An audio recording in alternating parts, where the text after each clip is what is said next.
Hello ဒီနေ့ vlog ကတော့ line မကောင်းတဲ့ vlog လေးပါ line မကောင်းရိုက်ထားပါတော့ဒါကတော့ချီထိုးပြနေရပဲဖြစ်ပါတယ်ချီကခုမှစားထိုးကစားပါတော့တက်ဆက်မြပဲထိုးရည်ပါတယ်ဒါဒီတိုင်း post ပြနာပေါ့နော်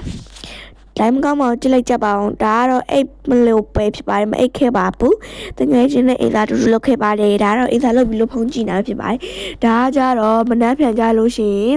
စာရေးစာကုန်းရေးရမှာမလို့စာရေးစာကုန်းလေးပြန်နှိုးရင်းနေပါတယ်ပေါ့နော်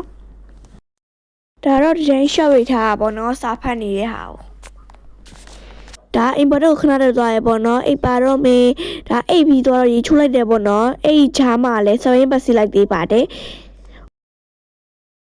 အဲ့တော့မမကြောက်ကြမှာစားပေါ့နော်တင်တာပါအဖက်လောက်ကြပါမယ်မနေ့ကတော့တင်ချပေါ့နော်ဒါတင်ချတူးစာကမေ့နေကြလို့ပြန်ထည့်လိုက်ပါတယ်ဒါလွယ်ထဲပါတိတ်ပံပေါ့နော်တိတ်ပံလွယ်ထဲပထဝီလဲလွယ်ထပါတယ်ဒါဘောတတာပေါ့နော်အဲစောက်ဒီထဲ့တာပေါ့နော်ဒါအင်္ဂလိပ်ကို grammar နဲ့အုပ်ထုတ်ရတယ်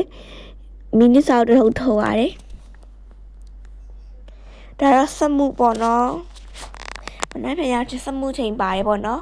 တသာပရင်းနေကြရှင်စမှုဒါကတော့ခဲတဲ့အိတ်ထဲကိုခဲတဲ့နေပြန်ထည့်ပါတယ်ဘောပင်လေးပြန်ထည့်ပါလိုက်ပါတယ်အပြင်ရောက်နေရပေါ့နော်ခဲတဲ့အိတ်လေးထည့်လိုက်ပါတယ်ဒါအပြေးပြေဖတ်ဖို့ယူသွားတာပေါ့နော်စာအုပ်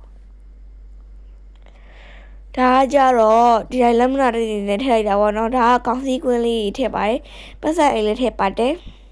ဒါတော့ name ကတ်လေးပေါ့နော် name ကတ်လေးလည်းထည့်ပါတယ်ဒါပြီးလို့ရှိရင်တော့စာပြန်နှွေးမယ်ဒါက notebook ကြံခဲလို့ထည့်လိုက်ပါတယ်ဒါတော့လွယ်အဟောင်းကို short ထဲတော့ထည့်ပါမယ်ငါထည့်ခဲ့ပါပြီ short ထဲဒါတော့ short ထဲထည့်ပြီးအခန်းထဲပြန်ဝင်တာပါဖြာခောက်ပါရပေါ့နော်ဒါစပင်းမချောက်သေးဘူးပေါ့နော်အပေါ်တက်တော့ပါမယ်ဒါတော့အိတ်ပါတော့မပပ